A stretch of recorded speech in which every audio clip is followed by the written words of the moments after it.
welcome to episode 4 of Autism Parent Training Program. I'm very excited today because we have a very important topic to cover, which is early man training for vocal mans. So here we will discuss how to teach a child to vocally request for items, objects, activities और personal needs. यानी कैसे बच्चे को सिखाएं कि वो बोलकर अपनी ज़रूरियात के बारे में बताए, जैसे मुझे पानी चाहिए या वॉशरूम जाना है या केक खाने का दिल है। जब बच्चा छोटा होता है, इसने माँ की गोद से ही सीख लिया होता है कि रोने से दूध मिलता है, वालिदैन की तवज्जो भी हासिल की जा सकती है, एक्टिविटी को भी रोका जा सकता है, तो वो इसी तरह से कम्युनिकेट कर रहा होता है। रोने की तो मज़ीद और भी वजूहात हो सकती हैं, लेकिन आपके जहन में ये सवाल ज़रूर आया होगा कि हमारे बच्चे आम बच्चों की तरह कम्युनिकेट करने के नए तरीके क्यों नहीं सीख रहे। आज का एपिसोड वर्बल बिहेवियर थेरेपी के बारे में है और चाहे बच्चे की कोई भी डायग्नोसिस हो, अगर आपका बच्चा बोल नहीं सकता या कम बोलता है और उम्र के मुताबिक बच्चों से पीछे रह गया है, तो ये एपिसोड आपके लिए बहुत फ़ायदेमंद साबित होगा, क्योंकि ये दुनिया के माने हुए साइकोलॉजिस्ट और एक्सपर्ट्स की अब तक की सबसे बेहतरीन स्ट्रैटेजीज़ हैं जो बुनियादी तौर पर साइंस बेस्ड है। और चाहे बच्चा छोटा है या बड़ा है, वर्बल बिहेवियर थेरेपी में सबके लिए कुछ ना कुछ मौजूद है। तो जान लेते हैं हमारे बच्चे कम्युनिकेट क्यों नहीं करते। साइंटिस्ट और साइकोलॉजिस्ट ने बहुत सी थ्योरी सामने रखी हैं, लेकिन हम सिर्फ उन्हीं थ्योरीज को डिस्कस करेंगे जो साबित हो चुकी हैं और हकीकत पर मबनी हैं। So let's talk about the social motivation hypothesis. इसके मुताबिक ऑटिस्टिक बच्चे सोशलाइज करने के लिए इंट्रिंसिकली मोटिवेटेड नहीं होते कि वो दूसरों से इंटरैक्ट करें। इंट्रिंसिक मोटिवेशन से मुराद है कुछ करना क्योंकि वो आपके लिए खुशी का बायस है या इससे आपको दिल का सुकून हासिल होता है। इसके बरक्स एक्सट्रिंसिक मोटिवेशन से मुराद है कुछ करना क्योंकि या तो आपको इसके बदले इज्जत मिलेगी, तारीफ मिलेगी या कोई इनाम हासिल होगा या किसी किस्म की सज़ा से आपकी जान छुट जाएगी। मसलन दो खिलाड़ी हैं जो दौड़ लगा रहे हैं, एक ट्रॉफ़ी के लिए दौड़ लगा रहा है, दूसरा अपनी खुशी के लिए दौड़ लगा रहा है क्योंकि वो इसे पसंद है और वो बेहतरीन खिलाड़ी है। ट्रॉफ़ी ना मिलने पर इसे दुख नहीं होगा और वो किसी रेस के अलावा भी दौड़ लगाएगा। जिस खिलाड़ी ने ट्रॉफ़ी के लिए दौड़ लगाई है वो एक्सट्रिंसिकली मोटिवेटेड है और जिसने दिली खुशी के लिए दौड़ लगाई है वो इंट्रिंसिकली मोटिवेटेड है। इसी तरह एक बच्चा इम्तिहान में अव्वल आने के लिए पढ़ता है मगर वो एक्सट्रिंसिकली मोटिवेटेड है क्योंकि वो तारीफ़ का तलबगार है, जबकि एक बच्चा इसलिए पढ़ रहा है क्योंकि किताबें इसे पसंद है, वो इंट्रिंसिकली मोटिवेटेड है। इसी तरह ये कुदरती है कि जब इंसान सोशलाइज करता है तो इसका दिमाग एक केमिकल रिलीज़ करता है जो कहलाता है डोपामीन। इसे फील गुड हार्मोन भी कहा जाता है। यही केमिकल नेचुरल रीइंफोर्समेंट में मुलव्वस पाया जाता है। जैसा कि हमने एपिसोड 2 में बात की थी, रीइंफोर्समेंट किसी अमल के दोहराए जाने के इम्कानात को बढ़ाती है और डोपामीन रश यानी फील गुड न्यूरोट्रांसमीटर को कुदरत का रिवॉर्ड सिस्टम माना जाता है। आपके सामने डोपामीन का मॉलिक्यूलर स्ट्रक्चर मौजूद है। तहकीक से साबित हो चुका है कि हमारे ऑटिस्टिक बच्चों को सोशलाइज करने से ये न्यूरोलॉजिकल रिवॉर्ड हासिल नहीं होता है। ऐसे बच्चे जब 2 माह के होते हैं तो स्माइल बैक नहीं कर रहे होते। इसी तरह बड़े होते हैं तो उनका ध्यान वालिदैन से ज़्यादा इर्द गिर्द की चीज़ों में होता है। दूसरी थ्योरी के मुताबिक सेंसरी प्रोसेसिंग डिफरेंसेस की वजह से बच्चे कम्युनिकेट नहीं करते। हमने तफसील से एपिसोड 3 में SPD के बारे में जाना था और क्योंकि हमारे बच्चे कुछ सेंसेशंस को लेकर सेंसरी अवॉइडर या सेंसरी सीकर हैं तो वो दुनिया को अलग तरीके से परसीव करते हैं और इसी वजह से आपसे दूर हो जाते हैं। क्योंकि अगर वो किसी सेंस को लेकर सेंसरी अवॉइडर हैं और आप बार बार इसी सेंसेशन को स्टिमुलेट कर रहे हैं और इसके हसास होने का ख्याल नहीं रखते तो वह आपसे भी दूर होने लग जाता है। और अगर वो किसी सेंसेशन को लेकर सेंसरी सीकर है तो वो हर वक्त इस सेंसेशन को महसूस करना चाहेगा और एनवायरनमेंट में इस सेंसेशन को ढूंढता रहेगा। इसी वजह से वो मसरूफ़ रहता है और आप में दिलचस्पी नहीं लेता। हमारे बच्चे सेंसेशंस के लिए मिक्स्ड रिएक्शंस भी देते हैं। इसे समझने के लिए बच्चे की सेंसरी असेसमेंट ज़रूर करवानी चाहिए। यहाँ अक्सर लोग सवाल करते हैं कि ऑटिस्टिक बच्चों को कम्युनिकेट करने के लिए मोटिवेट कैसे करें। इसके लिए बहुत ज़्यादा मेहनत की ज़रूरत है कि वो हमारी मौजूदगी को एंजॉय करें, हमारी तरफ मुतवज्जो हों। लेकिन इस तमाम मालूमात के बाद आपको ये बात ज़रूर समझ आ गई होगी कि कम्युनिकेशन को बढ़ावा देने के लिए हमें एक्सट्रिंसिक मोटिवेशन का सहारा लेना होगा और सही स्ट्रैटेजीज़ का इस्तेमाल करेंगे तो किसी किस्म के भी बिहेवियर को कम या ज़्यादा करने में आप कामयाब हो जाएंगे। आज का हमारा असल उन्वान है वर्बल बिहेवियर थेरेपी, और वर्बल बिहेवियर थेरेपी के ज़रिए बच्चे को कम्युनिकेशन और लैंग्वेज सिखाई जाती है, और इसकी बुनियाद अप्लाइड बिहेवियर एनालिसिस के प्रिंसिपल्स और बी एफ स्किनर की थ्योरीज पर रखी गई है। बी एफ स्किनर के मुख्तसर से तारुफ के साथ हम शुरुआत करेंगे, जिन्होंने अप्लाइड बिहेवियर एनालिसिस की बुनियाद खड़ी की है। बी एफ स्किनर हार्वर्ड के ट्रेंड साइकोलॉजिस्ट थे। उन्होंने साइकोलॉजी की फील्ड में अहम खदमात सर अंजाम दी हैं। परिंदों से इंसानों तक उन्होंने बिहेवियर को जांचा और बिहेवियर को नए सांचे में ढालने की स्ट्रैटेजीज मुतारिफ कराई, जो कि साइंस बेस्ड थी। 21 किताबें और 180 आर्टिकल के ऑथर रह चुके हैं, और आज भी इनकी किताबों को पढ़ा जाता है, और हर रिसर्च को साइकोलॉजी की फील्ड में बहुत अहमियत हासिल है। इन्हीं की किताब वर्बल बिहेवियर के ज़रिए वर्बल बिहेवियर थेरेपी का जन्म हुआ, जिसकी बुनियाद अप्लाइड बिहेवियर एनालिसिस की 3 टर्म कंटिजेंसी पे रखी गई, जो कहलाते हैं ABCs of behaviour. Now we will understand the 3 term contingency. A stand for antecedent, B stand for behavior, C stand for consequence। Antecedent से मुराद है कि behavior से पहले क्या हुआ था, behavior से मुराद है कि antecedent के नतीजे में क्या रिस्पॉन्स आया, और consequence से मुराद है कि behavior के बाद क्या हुआ। आज हम क्योंकि verbal behavior के मुतालिक पढ़ रहे हैं, तो हम इसी से related ABCs of behavior को समझेंगे। वैसे तो तमाम behaviors को 3 हिस्सों में तकसीम किया जा सकता है, ब्रेक डाउन आप कर सकते हैं। एंटीसीडेंट में थेरेपिस्ट ने कहा है से कुकी, बिहेवियर में बच्चे ने कुकी बोला। कॉन्सिक्वेंस है कि बच्चे को कुकी मिल गई। ये मिसाल पॉजिटिव रीइंफोर्समेंट की भी है, क्योंकि नतीजे में बच्चे को कुछ मिला है और मुस्तकबिल में इस बिहेवियर के दोहराए जाने के इम्कान बढ़ चुके हैं। हो सकता है बच्चा खुद कुकी लफ्ज़ का इस्तेमाल करना सीख जाए। हमने एपिसोड 2 में ABA पॉजिटिव नेगेटिव रीइंफोर्समेंट और पॉजिटिव नेगेटिव पनिशमेंट के बारे में ऑलरेडी डिस्कस कर लिया था। अब चलते हैं वर्बल बिहेवियर की आम मिसाल पर। एंटीसीडेंट है कि केट ने बोला हेलो। बिहेवियर है कि जूड ने बोला hello how are you. Consequence है कि केट ने बोला I am fine have a nice day. जिस भी वर्बल बिहेवियर को आप ऑब्जर्व करना चाहते हैं, इसके एंटीसीडेंट और कॉन्सिक्वेंस को मद्देनज़र रखते हुए रिस्पॉन्स को जांच सकेंगे। आ जाते हैं वर्बल बिहेवियर की तरफ। तो एक इंग्लिश की टीचर शायद आपको कहे कि language is all about pronouns, nouns, verbs, adjectives, और स्पीच थेरेपिस्ट बच्चे को रिसेप्टिव और एक्सप्रेसिव लैंग्वेज के लिए असेस करेगी। लेकिन वर्बल बिहेवियर प्रैक्टिशनर का तरीका असेस करने का बिल्कुल मुख्तलिफ होगा। BF स्किनर ने लैंग्वेज को इसके फंक्शन को मद्देनज़र रखते हुए कैटेगराइज किया है, जो कहलाती है वर्बल ऑपरेंट्स। मैंड से मुराद है बच्चा आपको कोई रिक्वेस्ट करे, जैसे कि मुझे कुकी चाहिए या वॉशरूम जाना है। एक्विक से मुराद है बच्चा आपकी बात या लफ्ज़ को दोहराए। आपने कहा कुकी, बच्चे ने कहा कुकी। ये बहुत ज़रूरी है क्योंकि लैंग्वेज को सिखाने में काम आता है। टैग से मुराद है चीज़ों को लेबल करना। बच्चे ने कुकी देखी और ख़ुद से कहा कुकी। इंट्रावर्बल है कि सवाल का जवाब देना और बातचीत करना। मसलन आप कैसे हो, बच्चा कहे मैं ठीक हूँ। बिल्ली कैसे बोलती है, जवाब आए म्याऊ म्याऊ। लिसनर रिस्पॉन्डिंग, इससे मुराद है किसी की बात को समझकर इंस्ट्रक्शन फॉलो करना। मसलन आँख को छुओ और बच्चा आँख पर उंगली रखता है। ये एक एक वर्बल ऑपरेंट वसी उन्वानात हैं, इसलिए हम वर्बल ऑपरेंट्स को अलग अलग वीडियो लेसन्स में समझेंगे। और सबसे पहला और अहम तरीन वर्बल ऑपरेंट है मैंड। मैंड जिसको हम अगले कुछ हफ्ते पढ़ेंगे। मैंड से मुराद है रिक्वेस्ट करना, और इसके पीछे मोटिवेटिव ऑपरेशन इन्वॉल्व होता है। थेरेपिस्ट अमूमन सबसे पहले मैन ट्रेनिंग पर ही काम कर रहे होते हैं। मैन कई वजूहात के लिए की जा सकती है। बच्चा किसी चीज़ को हासिल करने के लिए मैन कर सकता है। मसलन मुझे पेंसिल चाहिए। बच्चा कोई एक्शन परफॉर्म करने के लिए मैन कर सकता है। मसलन मामा मुझे उठाएं या बाबा बैठ जाएं। बच्चा किसी एक्टिविटी को ख़त्म करने के लिए मैन कर सकता है। मसलन स्टॉप, नो। बच्चा कोई मालूमात हासिल करने के लिए मैन कर सकता है। मसलन अम्मी कहाँ हैं, चांद किधर है। बच्चा किसी की तवज्जो हासिल करने के लिए मैन कर सकता है। मसलन मुझे देखिए, ये देखिए मैंने क्या किया।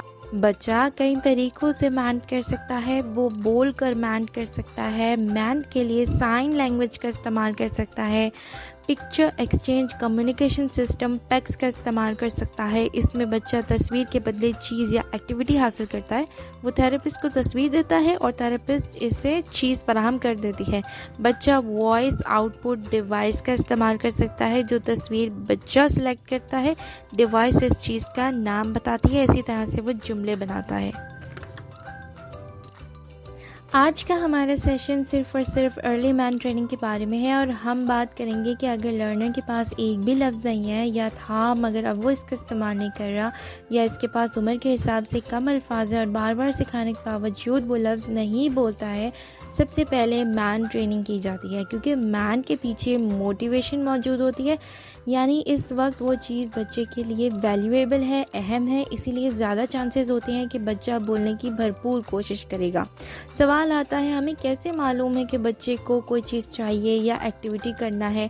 हो सकता है बच्चा कम्युनिकेशन के लेवल 1 पर हो और इसे अभी तक इस बात का भी अंदाज़ा ना हुआ हो कि मेरे बोलने से, कोई आवाज़ निकालने से या हरकत करने से वालिदैन को मैसेज पहुंचाया जा सकता है और मदद हासिल की जा सकती है।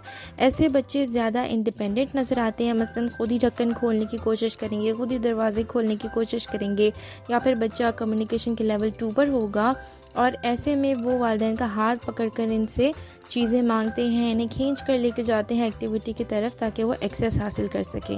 सबसे पहले हम लेवल 1 की बात कर लेते हैं। इस स्टेज पर अमूमन बच्चों के पास अल्फाज ही नहीं होते और अंदाज़ा भी नहीं लगाया जा सकता कि उनके पास कितने साउंड्स हैं जिनसे वो अल्फाज बना सकते हैं। अगर बच्चा कभी भी नहीं बोला और तलब होने के बावजूद इसे लफ्ज़ को दोहराने में बहुत मुश्किल पेश आ रही है, तो इस स्किल को हिस्सों में तोड़ना चाहिए, यानी शेपिंग प्रोसीजर का इस्तेमाल होगा। शेपिंग से मुराद है स्किल को सक्सेसफुली सिखाने के लिए इससे मिलते जुलते रिस्पॉन्स को रीइंफोर्स करना और आहिस्ता आहिस्ता मुश्किलात को बढ़ाना होगा जब तक कि डिज़ायर बिहेवियर बच्चा ना सीख जाए। अगर हम वर्बल बिहेवियर में वोकल मैंट की बात करें तो लफ्ज़ हरूफ से मिलकर बनते हैं और पूरा लफ्ज़ सिखाने के बजाय अगर हम एक एक हर्फ की साउंड पर तवज्जो दें तो बच्चा जल्दी सीखेगा। फॉर एग्ज़ाम्पल, हम मिसाल के तौर पर आपका टारगेटेड वर्ड है बॉल। बच्चे को बॉल बहुत ज़्यादा पसंद है। मोटिवेशन होने के बावजूद बच्चा बॉल का लफ्ज़ नहीं दोहरा रहा है, तो आपको सिखाने में बहुत ही ज़्यादा मसला पेश आ रहा है। तो आप इस लफ्ज़ को हिस्सों में तोड़ लेंगे और जैसे कि बॉल का इनिशियल साउंड है ब, आप इस साउंड को 1 सेकंड के वक्फे से 3 मरतबा दोहराएंगे, कुछ इस तरह ब ब ब। अगर बच्चा फिर भी नहीं बोलता तो आप इसका हाथ पकड़कर अपने वोकल कॉर्ड्स के करीब गले पर रखेंगे और फिर से इस आवाज़ को 3 मरतबा दोहराएंगे ब ब ब। अगर बच्चा फिर भी नहीं बोलता तो आप इसके होंठों को छू सकते हैं ताकि इसको ये बात समझ में आए कि आवाज़ यहाँ से प्रोड्यूस होगी। हो सकता है आपको कुछ दिनों की मेहनत करनी पड़े और हो सकता है आपको फौरी तौर पर ही रिज़ल्ट मिल जाए। अगर बच्चे ने बोल दिया ब तो इसे बॉल दे दी जाएगी। अगर आपने इसे अच्छे से प्रैक्टिस करवाई है और जब बच्चा आसानी से ब की आवाज़ निकालने लग गया है, अब आप इसकी मुश्किलात को बढ़ाना शुरू कर देंगे। मिसाल के तौर पर ब के बाद बॉ की आवाज़ पर फोकस किया जाएगा और अब इसे ब बोलने पर रीइंफोर्समेंट हासिल नहीं होगी, बल्कि हर बार इसे बॉ बोलने पर बॉल मिल जाएगी। जब बच्चा बॉ बोलने में आसानी का मुजाहरा करेगा, दोबारा से मुश्किलात में इजाफा करना होगा और इस बार इसे बॉल लफ्ज़ बोलने पर ही रीइंफोर्समेंट हासिल होगी। अब लफ्ज़ बॉल की बार बार दोहराई करवाई जाएगी और बच्चा आसानी से बॉल बोलना सीख गया है, उसे हासिल कर लेता है। लेकिन आप तो इसे वोकल प्रॉम्प्ट दे रहे हैं, यानी ये बॉल लफ्ज़ सिखाने के लिए आप हर बार इसे बॉल का लफ्ज़ बोल कर बताते हैं और फिर उसे रीइंफोर्समेंट हासिल होती है। हम तो चाहते हैं कि बच्चा खुद से इंडिपेंडेंटली बॉल मांगना सीखे। इसके लिए प्रॉम्प्ट फीडिंग प्रोसीजर्स का इस्तेमाल होगा। प्रॉम्प्ट से मुराद है मदद फराहम करना, फिर चाहे वो बच्चे का हाथ पकड़ कर की जाए या इशारा करके की जाए या बोल कर की जाए, यानी बच्चे को असिस्ट करना ताकि वो सही जवाब दे सके और गलती ना करे। इससे बच्चा मोटिवेटेड फील करता है, ये सिखाने के काम आती है। कौन सा और किस किस्म का प्रॉम्प्ट बच्चे को देना है, इसका इंतखाब थेरेपिस्ट बच्चे की ज़रूरत के मुताबिक करती है। क्योंकि आज हम वोकल मैंड की इस वक्त बात कर रहे हैं तो हम वर्बल बिहेवियर के लिए प्रॉम्प्ट्स जान लेते हैं। नई स्किल सिखाने के लिए most to least prompting procedure का इस्तेमाल होता है। यादें हमने मिसाल में बच्चे को बॉल का लफ्ज़ सिखाने के लिए फुल वर्बल प्रॉम्प्ट दिया था, यानी पूरा लफ्ज़ बोलकर बता रहे थे जो बच्चा दोहरा देता था। जब बच्चा इसमें फ्लुएंट हो जाए, आपने प्रॉम्प्ट फीडिंग की तरफ आ जाना है। प्रॉम्प्ट फीडिंग से मुराद है आहिस्ता से प्रॉम्प्ट को रिमूव करना, ताकि जो बिहेवियर हम सिखाना चाह रहे हैं वो बच्चा इंडिपेंडेंटली कर सके। यानी इस एग्जाम्पल में बच्चा खुद से बॉल मांगना सीखे। जब बच्चा फुल वर्बल प्रॉम्प्ट के लिए अच्छा रिस्पांस देने लगे, आसानी से इस लफ्ज़ को बोल दे, तो आपने अगली बार पूरे लफ्ज़ की जगह आधा लफ्ज़ के लिए प्रॉम्प्ट देना है। मसलन बॉल के लिए बॉ, एप्पल के लिए ऐप, जंप के लिए ज। इसे पार्शियल वर्बल प्रॉम्प्ट कहते हैं। अगर आप पार्शियल वर्बल प्रॉम्प्ट दें और बच्चा पूरा लफ्ज़ बोल दे तो इसे बार बार दोहराएं, यहाँ तक कि बच्चा आसानी से इस प्रॉम्प्ट की मदद से लफ्ज़ बोलना सीख जाए। अब आपने इनडायरेक्ट वर्बल प्रॉम्प्ट की मदद लेनी होगी, और इससे मुराद है कुछ ऐसा बोलना जिससे बच्चे को अंदाज़ा हो जाए कि इससे कोई तवक्का की जा रही है। इस सिनेरियो में जब बच्चा बॉल को देख रहा है या आपका हाथ पकड़कर इसकी तरफ इशारा कर रहा है, आपको खींच रहा है, तो आप बॉल को अपने हाथ में पकड़कर कहेंगे जी बेटा, या क्या चाहिए। ऐसे में बच्चा बोलेगा बॉल, तो इसे बॉल मिल जाएगी। जेस्टरल क्यू से मुराद है कोई इशारा देना। मसलन ब की आवाज़ के लिए जैसे मुंह बनाते हैं ऐसे होंठों को बनाना, लेकिन आवाज़ नहीं निकालनी। अगर आप गौर करें तो आपको अंदाज़ा होगा कि हर हर्फ की आवाज़ के लिए होंठों की बनावट अलग होती है। पर सबसे ज़रूरी बात है, अगर प्रॉम्प्ट फीडिंग के दौरान बच्चा प्रॉम्प्ट फीड करने पर गलत रिस्पांस देने लग जाए तो वापस से पुराने प्रॉम्प्ट लेवल पर आ जाए और इसे मज़ीद कुछ दिन प्रैक्टिस कीजिए। इससे भी ज़्यादा ज़रूरी बात यह है कि जब आपने प्रॉम्प्ट देना है तो आपने थोड़ा इंतज़ार करना है। स्पेशली अगर आप प्रॉम्प्ट फीडिंग की तरफ हैं और अगर आपने फीड किया है प्रॉम्प्ट, तो आपने थोड़ा सा वेट करना है। वैसे अमूमी तौर पे हमारा यही टारगेट होता है कि 3 सेकंड के अंदर बच्चे का रिस्पांस आए, तो हम इसे कहते हैं कि बच्चा आसानी से प्रॉम्प्ट को रिस्पॉन्ड कर रहा है। लेकिन इनिशियली शुरुआत में बच्चा हो सकता है उसको समझ ना आए, वो प्रोसेस नहीं कर पा रहा कि आप क्या चाह रहे हैं, क्योंकि उसने तो एको करना सीखा था। वो हो सकता है कि गलत रिस्पांस दे, उस आधी वर्बल प्रॉम्प्ट को ही एको कर दे। आपने वेट करना है, वापस प्रॉम्प्ट देना है, इंतज़ार करना है कि वो उस चीज़ को समझ सके, वरना ऐन मुमकिन है कि आप ज़्यादा प्रॉम्प्ट देने लग जाएंगे। लिस्ट ऑफ प्रेफरेंसेस, ये सबसे पहला काम है। आपने अपने बच्चे के पसंद की चीज़ों की लिस्ट तैयार करनी है। इसमें 4 कैटेगरीज होंगी। पहली होगी एडिबल आइटम, यानी खाने पीने की चीज़ें, चिप्स, जूस, चॉकलेट, आइसक्रीम। और एक्टिविटीज़ यानी सरगर्मियाँ या सेंसरी एक्टिविटीज़ जैसे jump, swing, paint, bubbles, water play. Tangible items यानी पसंद की चीज़ें या खिलौने जैसे टेडी, स्ट्रिंग, बीड्स, टॉयज़। और आखिरी है सोशल, जैसे कि स्माइल, हग, हाई फाई, टिकल या फनी फेसेस। और ये लिस्ट आप बच्चे के बिहेवियर को असेस करते हुए बनाएंगे, क्योंकि हर बच्चा अलग है। आपने देखना है वो कौन सी एक्टिविटीज़ में मसरूफ़ रहना चाहता है, कौन से टॉयज़ को पसंद करता है, कौन सी खाने की चीज़ों को पसंद करता है, और आपके साथ कौन से खेल खेलना पसंद करता है, किस किस्म की इंटरेक्शन को पसंद करता है। थेरेपिस्ट अमूमन वालिदैन से पूछकर ये लिस्ट तैयार करते हैं, लेकिन इसका मतलब ये नहीं है कि लिस्ट में मौजूद हर चीज़ रीइंफोर्सर साबित हो सकती है। थेरेपिस्ट मज़ीद असेसमेंट करते हैं ताकि ज़्यादा मुश्किल काम सिखाने के लिए पावरफुल रीइंफोर्सर्स ढूंढ सकें, और वो इन्हें 3 कैटेगरीज में तकसीम करते हैं जो कि हाई, मीडियम और लो प्रेफरेंसेस कहलाएंगी। जब इस लिस्ट का इस्तेमाल करते हुए आप बिहेवियर को रीइंफोर्स करने की कोशिश करेंगे तो आपको समझ आने लगेगी कि कौन सी चीज़ या एक्टिविटी पॉजिटिव रीइंफोर्समेंट में कारआमद साबित हो रही है। यहाँ एक बात याद रहे, कोई भी रीइंफोर्सर है जो बिहेवियर को घटाने या बढ़ाने के काम आए, इसके इफेक्टिवनेस या वैल्यू इस बात पर है कि दिन का कौन सा वक्त है, इस चीज़ की कितनी तलब है बच्चे को। तो अगर बच्चे ने अभी चिप्स खाए हैं तो चिप्स अब रेनफोर्सर नहीं होंगे और शायद इसके बाद पानी की वैल्यू बढ़ जाए और बच्चा पानी की तरफ हाथ बढ़ाए तो आप इसे पानी बोलना सिखा सकते हैं। या फिर फ़र्ज़ करें कि अगर आपने 20 घंटे से अगर आप सोए नहीं हैं तो आपके लिए नींद की वैल्यू कितनी ज़्यादा बढ़ जाएगी। इसी वजह से थेरेपी के दरमियान इस्तेमाल होने वाली चीज़ें और एक्टिविटीज़ अमूमन किसी और वक्त नहीं करवाई जाती ताकि इसकी वैल्यू ना गिर जाए और सेशन के दौरान बच्चा ज़्यादा से ज़्यादा पार्टिसिपेट करे।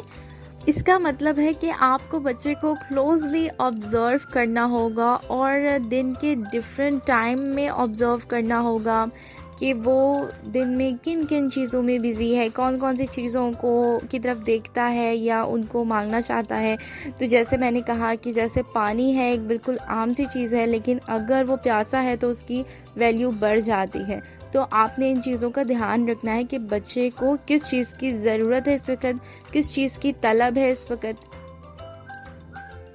अब आ जाते हैं सबसे इम्पॉर्टेंट टॉपिक की तरफ जो कि है पेयरिंग। और मेरी इल्तिजा है कि थेरेपिस्ट और वालिदैन अक्सर इसको इम्पॉर्टेंट नहीं समझ रहे होते, इस स्टेप को स्किप कर जाते हैं जिसका खमियाजा उन्हें भुगतना पड़ता है बाद में। और वो किस शक्ल में हो सकता है इसको हम डिस्कस करेंगे। लेकिन पेयरिंग से मुराद है थेरेपिस्ट और लर्निंग एनवायरनमेंट या वालिदैन का इस्टेब्लिश्ड रेनफोर्सर्स के साथ पेयर हो जाना, ताकि बच्चा आपकी मौजूदगी को पसंद करे और इसके जहन में हो कि जब मैं इस कमरे में दाखिल होता हूँ या इस शख्स के पास होता हूँ तो अच्छी चीज़ें हो रही होती हैं, मुझे बहुत मज़ा आ रहा होता है, मैं इंजॉय कर रहा हूँ। ऐसे में बच्चा आपसे मोहब्बत करने लगेगा और इसी दौरान इंटरेक्शन होगी जिससे स्पीच और कम्युनिकेशन की शुरुआत होती है, क्योंकि इंटरेक्शन टू वे कम्युनिकेशन की बुनियाद है। तो फ़र्ज़ के तौर पर आपके पास बच्चे की पसंद की तमाम चीज़ें हैं, मगर वो तो आपसे ज़्यादा इन चीज़ों में मसरूफ़ है, को देख ही नहीं रहा, वो तो सुन ही नहीं रहा। इंटरेक्शन के बगैर कम्युनिकेशन कुछ भी नहीं है, ये मुमकिन ही नहीं है कि इंटरेक्शन के बगैर कम्युनिकेशन हो। तो हो सकता है कि इंटरेक्शन के लिए आपको फ़नी फेसेस बनाने पड़े, आपको जम्स लगानी पड़े, आपको बुलबुले फुलाने पड़े। इट रियली डिपेंड्स कि बच्चा क्या प्रेफर करता है, बच्चा किस चीज़ को एंजॉय करता है। स्टेप 1 में थेरेपिस्ट थोड़ी थोड़ी देर बाद बच्चे को कोई ना कोई चीज़ दे रही होती है या कोई एक्टिविटी करवाती है उसकी प्रेफरेंसेस को ध्यान में रखते हुए। मसलन चॉकलेट का छोटा सा पीस दे दिया, फिर जंप करवाई बॉल पर, फिर इसे कार्स दिखाई और फिर जूस का सिप दिया। ये फ्रीबीज कहलाते हैं क्योंकि इन चीज़ों की डिलीवरी के पीछे कोई डिमांड नहीं है, ये बच्चे को बगैर किसी वजह से दी जा रही हैं ताकि वो खुशी से हमारे साथ काम करने के लिए तैयार हो सके। इस बात का ख़ास ध्यान रखा जाए कि पेयरिंग के दौरान कोई डिमांड नहीं रखी जा सकती, यहाँ तक कि ये भी नहीं कहना कि उठो बैठो देखो सुनो वगैरह। अगर कुछ ख़तरनाक काम करे तो सिर्फ इसे किसी और पसंदीदा चीज़ की तरफ मुतवज्जा करना चाहिए और पूरी कोशिश करनी है कि कमांड ना दी जाए। वालिदैन को रिकमेंडेड है कि वो पहले 2 सेशन सिर्फ पेयरिंग पर सर्व करेंगे, इसके बाद कोई ना कोई डिमांड रखनी होगी। अलबत्ता पहले ये जानना ज़रूरी है कि कैसे मालूम हो कि बच्चा पेड है। इसके ये साइंस नज़र आएंगे, बच्चा आपको देखकर मुस्कुराएगा या पीछे पीछे फॉलो करेगा या आपको आई कांटेक्ट देने लगेगा या आपको टच करेगा, या फिर शायद वो आपके साथ कोई चीज़ शेयर करे या हो सकता है कोई बात समझाने की कोशिश करे। कोई भी अच्छा बदलाव इस बात की इंडिकेशन देता है कि इसकी नज़र में आपकी वैल्यू अब बढ़ चुकी है। 2 दिन के बाद आपने कोई ना कोई डिमांड रख देनी है। थेरेपिस्ट अक्सर ये गलती कर रहे होते हैं जब वो पूरा हफ्ता पेयरिंग पर लगा रहे होते हैं। अगर बच्चा अभी भी आपके साथ अच्छा महसूस नहीं कर रहा तो वापस इसके रवैये पर ध्यान दें। शायद आपने इसकी हाई प्रेफरेंस रेनफोर्सर्स को पेयरिंग के दौरान इस्तेमाल नहीं किया है या आप उसके सेंसरी इश्यूज़ को नहीं समझ पा रहे हैं और आप अगर वो किसी सेंस को लेकर सेंसरी अवॉइडर है और आप उस सेंस को स्टिमुलेट कर रहे हैं तो भी वो आपसे दूर होगा। क्योंकि अगर ज़्यादा दिन तक कोई भी डिमांड ना रखी जाए तो बाद में जब अचानक से आप डिमांड रखेंगे बच्चा तो हैरान रह जाएगा कि इन्होंने पहले ऐसा नहीं किया, अब क्यों कर रहे हैं। हो सकता है अब प्रॉब्लम बिहेवियर सामने आए क्योंकि बच्चा चाहता है कि जैसे आप पहले ही हफ्ते फ्रीबीज डिलीवर करते रहे हैं इसी तरह जारी रखें और इन्हें ये हासिल करने के लिए कुछ भी ना करना पड़े। इसलिए दूसरे से तीसरे दिन कोई ना कोई डिमांड रख देनी है और आहिस्ता आहिस्ता डिमांड्स बढ़ाना शुरू कर देनी है। आप कोई भी सिंपल सी एक्टिविटी को रेनफोर्सिंग बना सकते हैं अपनी मौजूदगी से, अपने एक्साइटेड होने से। बच्चा आपको देखता है तो बहुत ज़्यादा खुश हो रहा होता है। तो मिसाल के तौर पर जैसे टिकलिंग है, ये बहुत ही अच्छी एक्टिविटी है और अमूमन बच्चों को पसंद ही आ रही होती है अगर उनका कोई सेंसरी इशू ना हो। अम, अगर बच्चा इस एक्टिविटी के लिए बहुत ही ज़्यादा एक्साइटेड है, आप देख रहे हैं कि वो टिकल मांग रहा है, आपका हाथ अपनी टमी पर रख रहा है या बोलने की कोशिश कर रहा है, तो आपने सिर्फ फौरी प्रॉम्प्ट देना है लफ्ज़ के लिए टिकल। और आपने ये बात हमेशा याद रखनी है कि कमांड के पीछे मोटिवेशन का होना बहुत ज़रूरी है। अगर बच्चा मोटिवेटेड नहीं है, वो इन्जॉय नहीं कर रहा, तो वो बोलने की बिल्कुल कोशिश नहीं करेगा। इसी तरह से बच्चे को ऊपर उछालते वक्त अप का लफ्ज़ सिखाया जा सकता है। एक्टिविटी के दौरान जंप का लफ्ज़ सिखाया जा सकता है, स्पिन का लफ्ज़ सिखाया जा सकता है, रन का लफ्ज़ सिखाया जा सकता है या फ्लाई का लफ्ज़ सिखाया जा सकता है।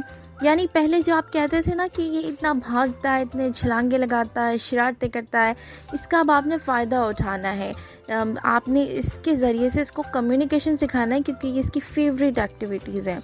अब इसका मतलब है कि इनकी दुनिया में आपने दाखिल हो जाना है। जब आप इस दुनिया में दाखिल हो जाएंगे, आप बच्चे की असल पोटेंशियल को उभर कर सामने ला सकते हैं। फ़र्ज़ कर लेते हैं कि बच्चा शुरू से ही फुल वोकल प्रॉम्प्ट के लिए रिस्पॉन्ड नहीं कर रहा है, हालांकि मोटिवेशन भी हाई है, इसे ये चीज़ भी चाहिए, मगर वो ये लफ्ज़ नहीं बोल पा रहा या इसका इवन इनिशियल साउंड भी नहीं निकाल पा रहा है। ऐसे में आप 2-3 ट्रायल्स के बाद ही फौरी तौर पर बच्चे को साइन लैंग्वेज पर ले आएंगे। और इसका ये मकसद हरगिज़ नहीं है कि साइन लैंग्वेज से कम्युनिकेट करना हम सिखा रहे हैं, तो हम ये नहीं चाहते कि बच्चा लफ्ज़ों का इस्तेमाल करे, बल्कि तहकीक के मुताबिक इस तरह बच्चे ज़्यादा जल्दी बोलना सीखते हैं।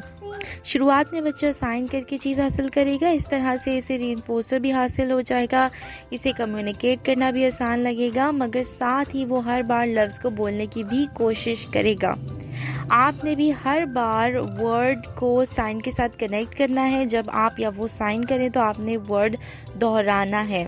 इसके लिए आपको कोई साइन लैंग्वेज सीखने की ज़रूरत नहीं है, आप खुद आसान से साइन बना सकते हैं। बस बच्चे से रिलेटेड तमाम लोगों को चाहिए कि वो इन साइंस को समझें, इनका मतलब जानते हो। इस प्रोसीजर की बदौलत बड़े नॉन वर्बल बच्चों में भी इम्प्रूवमेंट आई है, उन्होंने भी कम्युनिकेट करना सीखा और वर्ड्स बोलने सीखे। साइन लैंग्वेज की अहमियत और ताकत के बारे में हमेशा ABA प्रैक्टिशनर्स और प्रोफेशनल्स बात कर रहे होते हैं। साइन लैंग्वेज किसी भी और ऑगमेंटेटिव कम्युनिकेशन सिस्टम से बेहतर है क्योंकि इट्स पोर्टल, चाहे बच्चा कहीं भी हो वो साइन कर सकता है। मसलन ट्रैम्पोलिन पे जंप कर रहा है, वो वाटर के लिए साइन कर सकता है, जबकि पेक्स के लिए पिक्चर एक्सचेंज कम्युनिकेशन सिस्टम में इसे एक्टिविटी को रोकना होगा और किताब में तस्वीर ढूंढनी होगी और फिर थेरेपिस्ट को देनी होगी, या वॉइस आउटपुट डिवाइस के लिए इसको डिवाइस को एक्सेस करना होगा और फिर बटन दबाने होंगे। ऐसे में वक्त का बहुत ज़्यादा होता है और हो सकता है इसके लिए ये किताब या डिवाइस के साथ ट्रैवल करना भी मुश्किल हो, इसको इस्तेमाल करना भी बहुत मुश्किल हो। मज़ीद ये कि क्योंकि साइन लैंग्वेज बहुत आसान है, किसी भी वक्त और कहीं भी इस्तेमाल की जा सकती है, इसलिए बेहतर ऑप्शन है। पर सबसे ज़्यादा ज़रूरी बात यह है कि स्पीच और लैंग्वेज को बढ़ावा देने में काम आती है और आहिस्ता आहिस्ता बच्चा साइन लैंग्वेज से वोकलाइजेशन पर आने लगता है। आप अपने बच्चे के मोटर इमिटेशन लेवल को समझते हुए कि वो आपको किस तरह कॉपी कर लेता है या उसके लिए कौन सा साइन करना आसान होगा, बहुत ही सिंपल साइंस आपने बनाने हैं। सवाल यह आता है कि क्या करें अगर बच्चा साइन इमिटेट ना करे, यानी आप साइन करके दिखाएं पर इसने तो आपको देखकर साइन इमिटेट नहीं किया। इसका मतलब है आपको प्रॉम्प्ट करना होगा, यानी मदद फराहम करनी होगी। यहाँ पर एररलेस लर्निंग का इस्तेमाल किया जाता है। एररलेस लर्निंग एक बहुत ही अहम टेक्निक है। एररलेस टीचिंग का मतलब होता है फौरी तौर पर बच्चे को प्रॉम्प्ट करना ताकि स्टूडेंट हर बार सही रिस्पांस दे सके, और ये मुमकिन है अगर ध्यान से प्रॉम्प्ट लेवल और प्रॉम्प्ट शेपिंग का इस्तेमाल कर रहे हो आप। वक्त के साथ प्रॉम्प्ट्स को ख़त्म किया जाता है और बच्चा इंडिपेंडेंट रिस्पांस देने लगता है। अगर आप बच्चे को साइन सिखा रहे हैं और आपने साइन किया और उसने आपको इमिटेट नहीं किया, इसका मतलब है आपको इसको मदद फराहम करनी होगी। फ़िज़िकल रिस्पॉन्सेस के लिए जो प्रॉम्प्ट लेवल का इस्तेमाल होता है, उसमें सबसे पहले आपको फुल फिज़िकल प्रॉम्प्ट देना होगा, यानी इसका हाथ पकड़कर जेंटली इसे मदद फराहम करनी होगी। फिर पार्शल फिज़िकल प्रॉम्प्ट पर आ जाएंगे, यानी हाथ तो लगा सकते हैं मगर बहुत कम मदद करनी होगी। फिर मॉडल प्रॉम्प्ट पर आ जाएंगे, यानी साइन खुद करेंगे और बच्चा इमिटेट करेगा आपको देखकर। फिर जेस्चरल क्यू की तरफ आ जाएंगे। फिर वर्बल प्रॉम्प्ट देंगे, आप लफ्ज़ बोलेंगे, वो इसका साइन करेगा। फिर जेस्चरल क्यू की तरफ आ जाएंगे, इसमें आप इसके हाथों की तरफ इशारा कर सकते हैं। आखिर में रिस्पॉन्स डिले करेंगे, यानी इसे अंदाज़ा हो जाए, वो समझ सके कि इससे कोई तवक्को की जा रही है और ऐसे वो आहिस्ता आहिस्ता करके इंडिपेंडेंट हो जाएगा। स्क्रोलिंग के बारे में जान लेते हैं। इससे मुराद है एरर या गलत रिस्पांस देना। मिसाल के तौर पर आप बच्चे को सिखा रहे थे बॉल और एप्पल का लफ्ज़, मगर बच्चा एप्पल मांगते वक्त कंफ्यूज हो गया, इसने पहले बॉल बोला फिर एप्पल भी बोल दिया। यहाँ आपने दो साइन सिखाए, क्या आप बच्चे को दो तरह के साइन सिखा रहे थे, एप्पल और बॉल का, और इसने मिक्स रिएक्शन दे दिया। या फ़र्ज़ के तौर पर आप बच्चे को एप्पल की पिक्चर पॉइंट करना सिखा रहे थे मगर इसने किसी और तस्वीर को टच किया फिर वापस एप्पल को भी पॉइंट कर दिया। इस रिस्पांस पर अक्सर लोग रीइंफोर्समेंट फराहम कर देते हैं, ये सोच के कि आखिर में सही रिस्पांस आ गया था। अगर आप ऐसे रिस्पांस को रीइंफोर्स करेंगे तो बच्चा अपनी गलती नहीं समझ पाएगा और ज़्यादा स्क्रोलिंग करेगा। ऐसे में आप बच्चे को रीइंफोर्स नहीं करेंगे, आपने इसे ठीक रिस्पांस के लिए प्रॉम्प्ट करना होगा। अगर वोकल रिस्पांस के लिए बच्चा स्क्रॉल करे तो अपना हाथ इसके सामने आपने रखना है, जैसे हम स्टॉप या नो के लिए रखते हैं। ये इस बात की इसको इंडिकेशन देगा कि इससे गलती होगी है और इसको रीइंफोर्समेंट हासिल नहीं होगी, इसे मज़ीद कोशिश करनी पड़ेगी। आपने लफ्ज़ को 3 मरतबा 1 सेकंड के वक्फे से दोहराना है। For example cookie, cookie, cookie. या फिर आप अप्रॉक्सीमेशंस पे काम कर रहे हैं तो क क क, तो वो अब गलती सुधारेगा, मगर क्योंकि अब आपने इसको ज़्यादा मदद फराहम की है तो आपने इसको रिइंफोर्समेंट कम देनी है। आपने इसको छोटा सा पीस कुकी का देना है। इसको समझ आनी चाहिए कि जब मैं ख़ुद से अच्छा रिस्पॉन्स देता हूँ तो मुझे चीज़ ज़्यादा देर के लिए या पूरी मिल जाती है।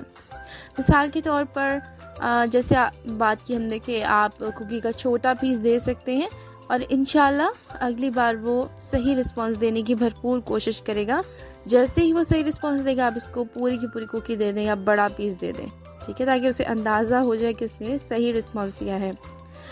तो इसका बेसिक मकसद ये होता है कि बच्चे को बस सही और गलत रिस्पॉन्सेज में फ़र्क मालूम होने लग जाता है और वो ज़्यादा कोशिश करता है लैंग्वेज सीखने की। अगर साइन लैंग्वेज के लिए बच्चा स्क्रॉल करे तो इसका हाथ सीधे कर देने हैं आपने और वापस से साइन सिखाना है और कोई भी लेस इंट्रूसिव प्रॉम्प्ट लेवल का इंतखाब करना है जो भी बच्चे के लिए बेटर हो, जिसके लिए बच्चा तैयार है। मिसाल के तौर पे फुल फिज़िकल प्रॉम्प्ट के बजाय आप मॉडल प्रॉम्प्ट दे सकते हैं